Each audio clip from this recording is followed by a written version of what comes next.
that I testify testify that there is no one worthy of worship that there is no one worthy of worship except Allah alone, except Allah alone, and I also bear and testify and I also bear and testify that Muhammad is his servant and his messenger.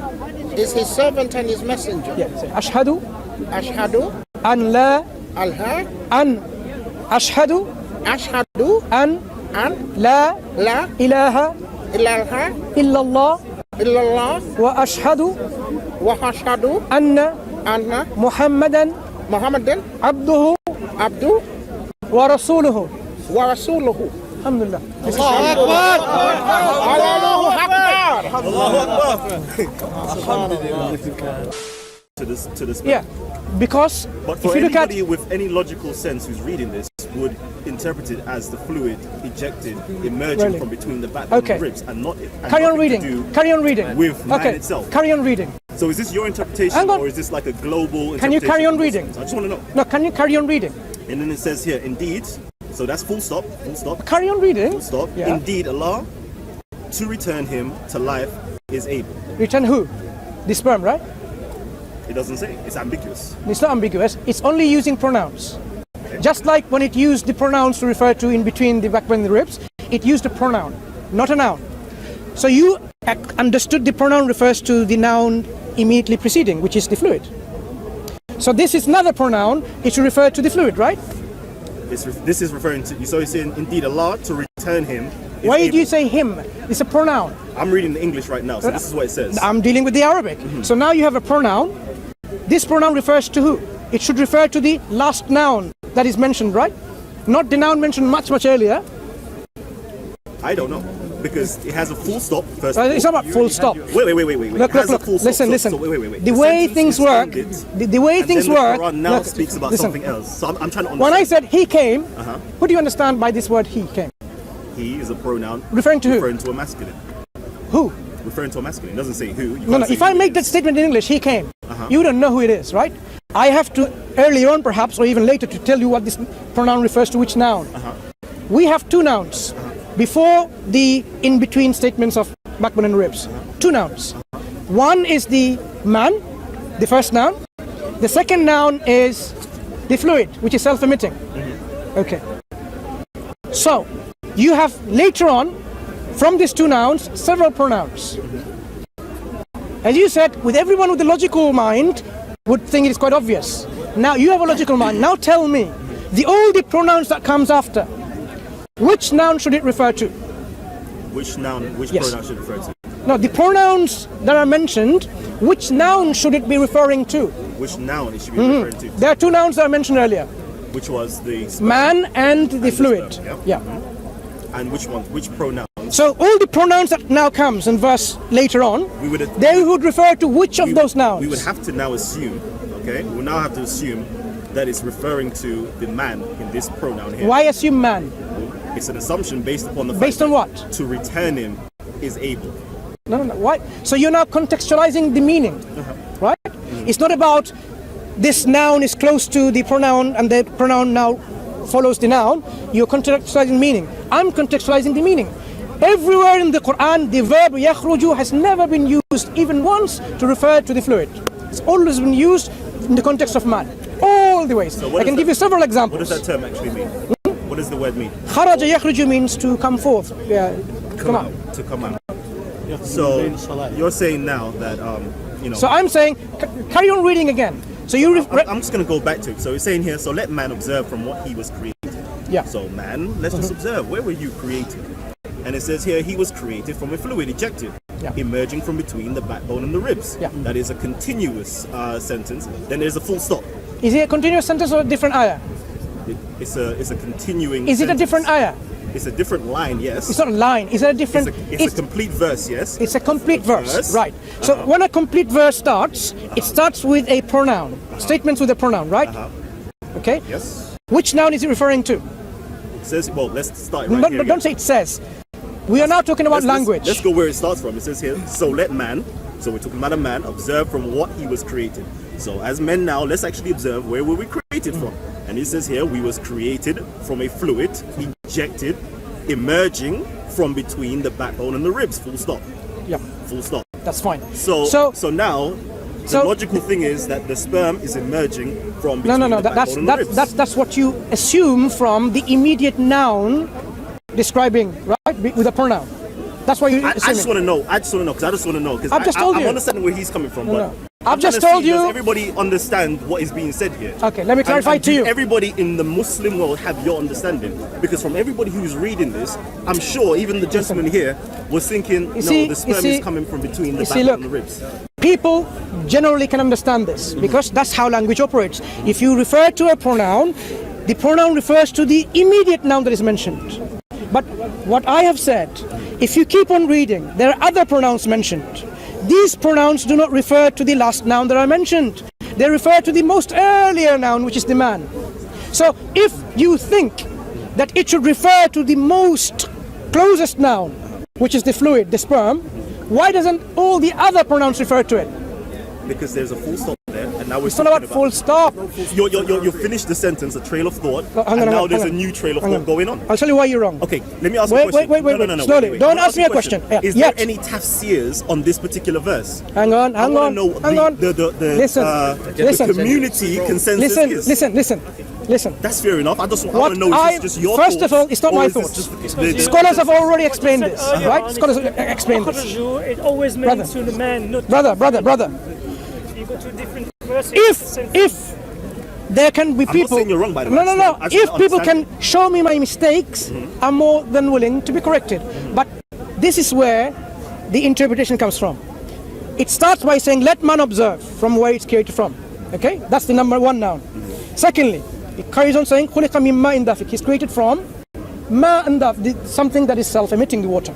So now, ma, this is another name, right? Another noun. Ma? Yeah, the water, the fluid, the sperm. Okay. It's not a pronoun. Okay. It's a noun. Okay. Good. Full stop. Okay, we have now first sentence or first ayah, second ayah and third ayah. يَخْرُجُ مِن بَيْنِ الصُّلْبِ وَالتَّرَائِبِ. Preceding, it, he. Because يَخْرُجُ means this is a male pronoun. Proceeds from between the sulb and the tara'ib, backbone and the ribs. Now, this pronoun refers to which noun is my question. I am saying this pronoun refers to the first noun, number one noun, which is man. And why I say this, I'll give you two concrete reasons. Number one reason, the verb يخرج has never been used for the ma or the fluids, the sperm, nutfa, mani, anything at all. It's always consistently throughout the Quran been used for the man, insan. Number one. Second point, within the same surah, we have the continuation of the pronouns without any nouns being introduced in the middle. إِنَّهُ عَلَى رَجْعِهِ لَقَادِرٌ. He is certainly able to bring it or him back. Every scholar, every exegete says this doesn't refer to the sperm. It refers to the earlier noun, which is the man. Understandable. Why? Why should it do that? Are you suggesting that, okay, they're making some kind of grammatical error here because they're now a pronoun is jumping a noun and going to an earlier noun? But they say it's allowed. And they're giving us so many different examples from the Quran, the exegetes. And it carries on. يَوْمَ تُبْلَى السَّرَائِرُ فَمَا لَهُ مِنْ قُوَّةٍ وَلَا نَاصِرٍ. It or he will have no power and no helper. Who is this referring to? Look, even in bracket it says what? Man. That's very honest. This noun is the earlier noun that is mentioned, not the sperm. So let me get your argument correct. So my argument is quite simple. This يخرج, the coming forth, is not referring to sperm, it's referring to man. Okay. Contextually, linguistically. So your argument is this particular one is talking about sperm and it's not talking about, sorry, it's talking about man. There's two evidence given. Rather than sperm. There's Okay. two statements I'm hearing you. I'm hearing you. One statement is, where is man created from? Man's created from a fluid that is self-emitting. Number one point. Secondly, this man comes from in between these two places. So if someone says there's a scientific mistake, I would like to know what the mistake is. And if someone says, I have made my own opinion, I would like to know where I am wrong. Because this is linguistically... Why so cryptic? Why so cryptic? It's not cryptic. Well, it's meant to be easy to read. Obviously, I've misunderstood. You misunderstood because you thought every pronoun refers to the immediate... No. Whose fault is that? You thought every noun must follow the immediate noun, not the earlier noun. And that's why you thought that. And that's my fault because I read wrong. No, because you thought so, but you didn't even realize the next pronoun referred to noun earlier. So you would have made that mistake. I still don't know what Yeah? tafsir on this verse is. So no, tafsir, they can make tafsir that this refers to sperm. But I'm saying, why is my interpretation wrong? Sorry? Why is my interpretation wrong? Your interpretation is My not necessarily interpretation wrong. is exactly It's not necessarily wrong. backed by the Quran. No. Your interpretation is not necessarily wrong, but that's just one view. I just want to know what the consensus of the rest of the Muslim world When it comes to regarding this particular verse. comes to Because for me, scientific this is the first exegesis. time I've ever heard this argument ever brought forward. Yeah. So it's very interesting. It's a very Yeah. interesting thing. People, and I look, like look, it. I'll I'm tell not you. saying you're wrong. I Listen, said listen. I like it. But I want There is I just there want is to this compare it with something lajna. else. The Commission for the Scientific Science of the Quran and Sunnah have produced a paper on this already. Al-Nash'at al-Dhurriya. Okay? It is an Arabic paper going through in much more detail what this is referring to. I have only given you a surface understanding why it's referred to man. In fact, he goes into detail saying it's not only talking about man, it talks about the origin of man. But it will be too difficult to explain because you have to understand the anatomy of the baby, no, not the baby, the first mention that we can even think of the origin of a man. So we're going even within the embryo, the first sign when the germ cells are produced and where they are produced. But I'm only limited to the apparent meaning, which is the man itself. Okay, so now as we return to our subjects, when the Quran talks about many things, you say they knew this and somehow you alluded to this, the Quran got it wrong. I'm afraid the Quran didn't get anything wrong scientifically. You should be, it's not open to question. What's wrong? What's wrong here scientifically? Just as how I read it.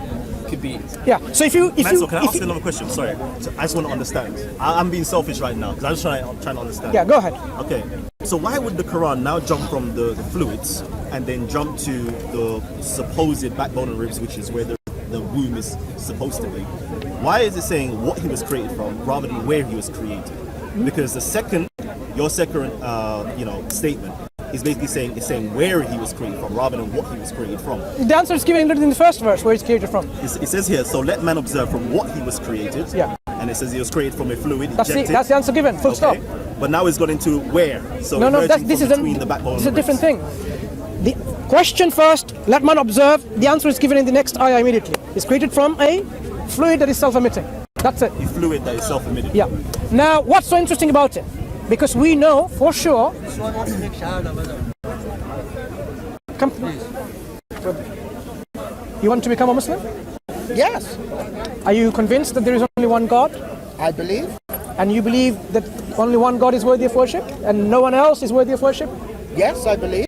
And you believe in Prophet Muhammad sallallahu alaihi wasallam, the Prophet, he's the Prophet and Messenger of God? Yes, I believe. Yeah. You believe, what were your previous belief? Did you believe in anything? I was an atheist, but I'm seeking the pathway that will lead, in my words, to the Creator. So you want to testify Yes, that there is no God worthy of worship except the one and only God, Allah. And you want to testify that Prophet Muhammad is his messenger. yes. Right. So, please repeat with him. He will tell you. Yeah, do it. Okay. So what you're going to say is exactly what we've said. So you're going to say this in Arabic, but first in English. Okay, That I testify I testify that there is no one worthy of worship that there is no one worthy of worship except Allah alone. except Allah alone, And I also bear and testify and I also bear and testify that Muhammad that Muhammad is his servant and his messenger. is his servant and his messenger. Yeah. Say, Ashhadu Ashhadu an la Allah, an ashhadu Ashhadu an an la la ilaha ilaha illallah illallah wa ashhadu wa ashhadu anna anna Muhammadan Muhammadan abduhu abdu wa rasuluhu. wa rasuluhu. Alhamdulillah.